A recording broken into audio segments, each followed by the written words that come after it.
Hey, welcome back to Me Being Cheap. I want to talk to you today about a little gadget I got, and I have been wanting one of these for a long time.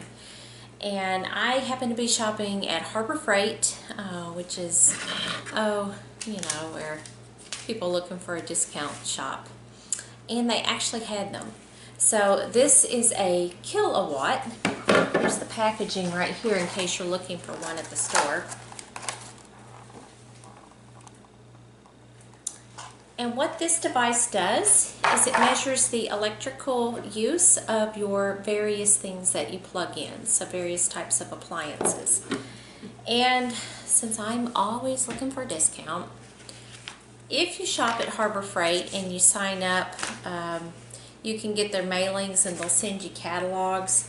Of course, when I went there, the 30% off coupon had already expired, but here on the back was a 20% off coupon. So the kilowatt was originally $24.99. So with the 20% discount, I ended up getting this for $19.99. So it can be a little pricey. Some municipalities will actually have these where they will loan them out to their customers. My town did not, but check with your city, check with your energy company, and see if they have one of these gadgets. If they don't, as of right now, and it's March 2020, they did have them at Harbor Freight for $24.99. Of course, Harbor Freight always has coupons and discounts, so you could probably get it cheaper than that. So what this will tell you, and you actually have to leave it plugged in for a while if you want to get, that's the pink one here, the number of kilowatt hours. But you can get an idea of things that are drawing power. And I wanted to test my refrigerator, and Michael and I tried to pull it out. The thing is big, it's heavy, and I could probably get the device plugged in, but I wouldn't be able to get back there to actually see it. So that's going to be for a later date.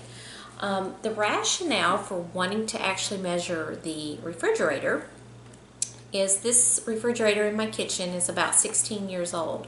So I'd like to get an idea of the amount of power it uses, as refrigerators, air conditioners, those are some of the biggest power users in the house. So if and when my refrigerator starts going on the fritz, I will know how much power it uses versus the energy consumption of a newer model, or specifically if I choose a more energy efficient model, and if that costs more, what is the rate of return on selecting a more efficient model. So I could be armed with this information so that I can make an informed decision if and when the refrigerator goes on the blinks. I'd be able to tell, well, hey, okay, it cost me this much to run. A new one costs this much initial investment if I repair it. The old one, I have a service call plus whatever parts, plus I still have an old fridge. So it just gives you information. But on a day-to-day basis, we tend to leave things plugged in.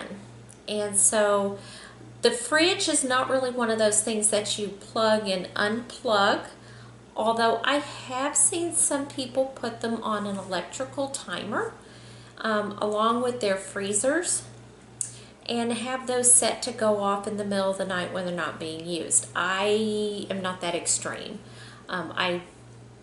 I'd be hesitant to recommend that. I'd be scared that the timer would malfunction and then everything in the fridge would spoil. But I have heard of people doing that. What I thought I would do is take a look at common items that people leave plugged in. So I thought I would start with a game console, a phone charger, and a fan. And sometimes people leave these plugged in and running. So I thought I'd take a look at that. What you're going to have to do, there's actually two things you can do.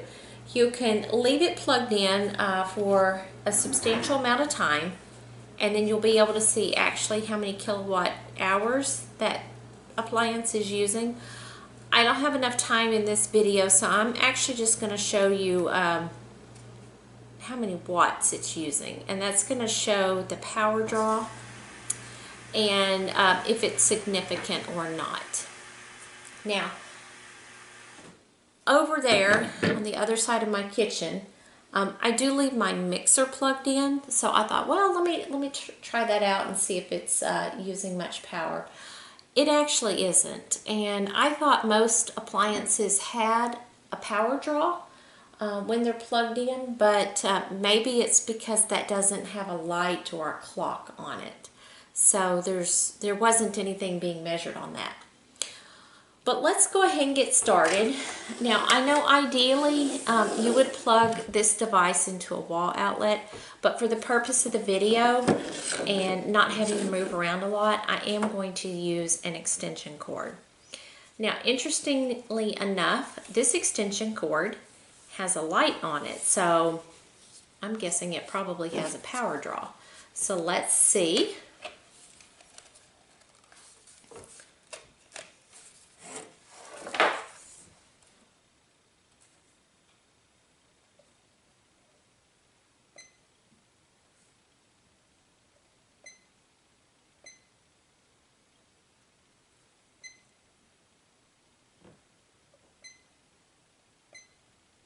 Just clicking through the buttons. It's not really saying anything under watts. I'm not an electrician, so I really don't know what to say. On the volts, it's saying 123.3.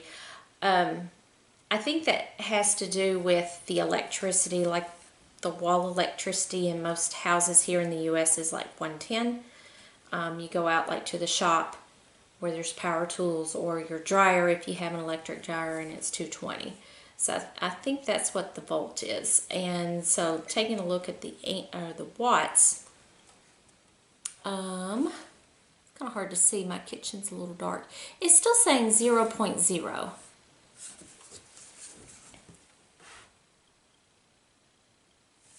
So let's plug in this phone charger, because I know people will leave phone chargers plugged in all the time.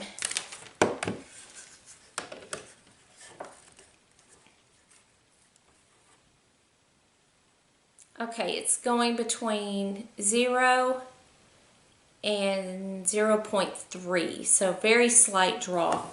Let's actually put the phone on it to charge.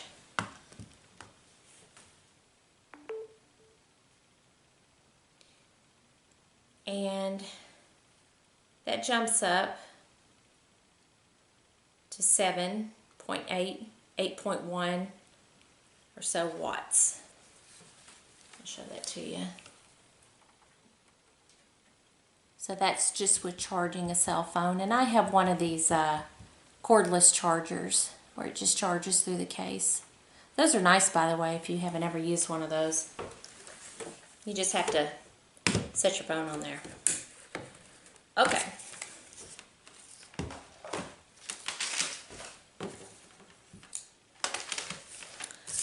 Let's take a look at a game console. I was actually questioning this the other day. My son had brought this to the house, and this is an Xbox. I don't know what type of model it is. But this power supply on it seemed pretty big. I was like, holy cow. Felt a little hot, so I was worried about the power use on that, so I told him to make sure when he wasn't using that to unplug it.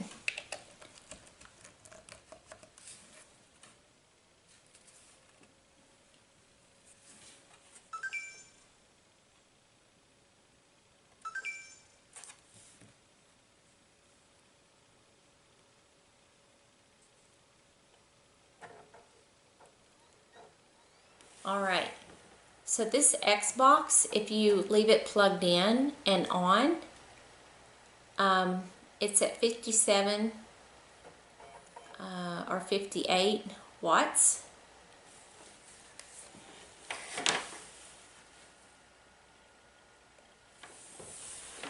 So definitely more than a cell phone charger. Let's see if I can get this to turn off and see what it uses in the off position.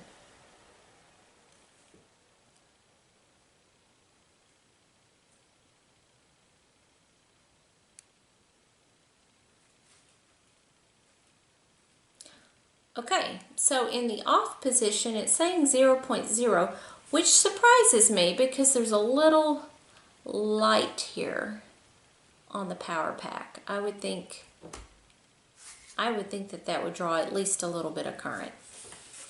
All right, let's take a look at the fan.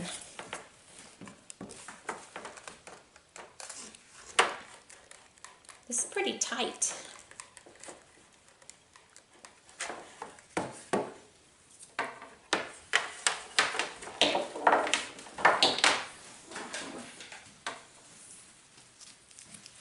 This is just a box fan.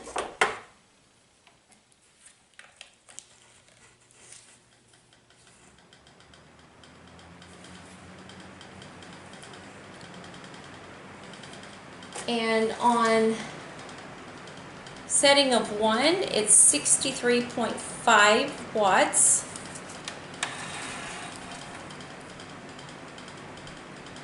I don't know if that's showing up or if it's giving a glare. On number 2 setting,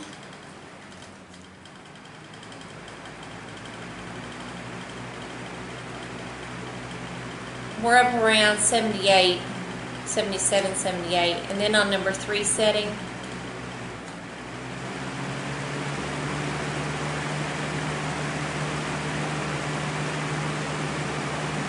we're up to 96 or 97.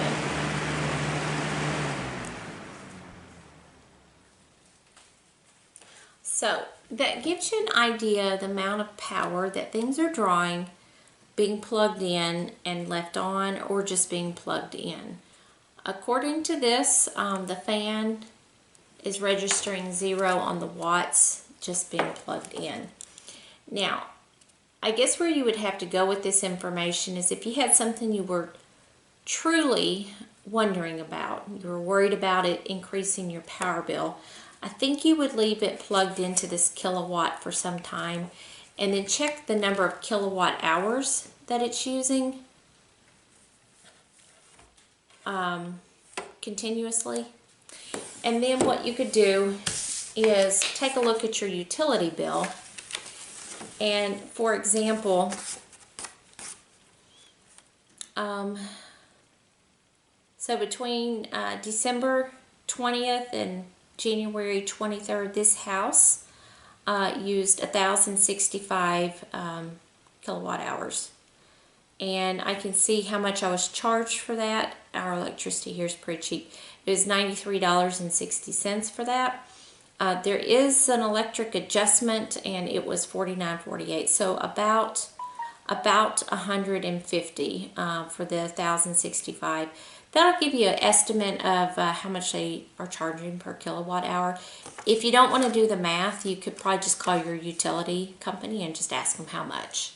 And then you could take a look at the individual item and look at the number of kilowatt hours and do the math on that and see actually how many dollars it's costing you to use that appliance. As always, it's best to unplug everything. That way there's no question about it. Some things you can't unplug, and then some things we've just really gotten in a habit of leaving plugged in, such as phone chargers and game consoles, that sort of thing. So anyway, again, this is the Kill-A-Watt. Your city or electric company may have this available for you to check out and use. If not, and this is not a paid endorsement from Harbor Freight. However, if anybody is affiliated with Harbor Freight and wants to talk to me, that would be great. But you can get this kilowatt at Harbor Freight for $24.99 or $19.99 with the 20% off coupon. Again, it looks like this in the plastic wrap hanging on a shelf. So, all right, have fun with the kilowatt. you know, I was really surprised when I went into my son's room and found this thing that was on in this huge power pack. I was like, ooh, that's probably using a lot of power. So, all right, thanks for watching. Have a fantastic day.